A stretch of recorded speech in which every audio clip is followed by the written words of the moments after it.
Good morning guys. Ayun, sa aking kasi dating ng punla ko, kaya ngayon nagbabakal ako para madaling magtanim. Pinubutasan na natin para ihulog na lang yung punla. Kapakikita ko sa inyo. Ginagawa ko, ayan ah. Ayan. Ayan. Ayan. Ayan. Ayan. Mahaba yan hanggang doon. Pakikita ko sa inyo.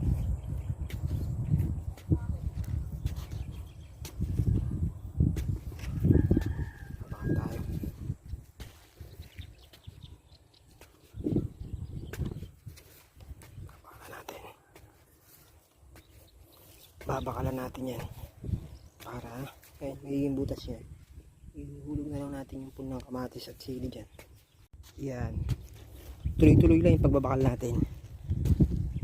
Siyempre para mabilis na tayo magtanim sa 15. Sa 15 magtatanim kami. Panoorin nyo yung vlog ko kung ano yung itatanim ko. Sili at kamatis. 43 ulit na sili, 20 na matis. Pakita ko sa inyo. Tanim ulit. Ito yung nabagyo ko. Panibago na naman puhunan.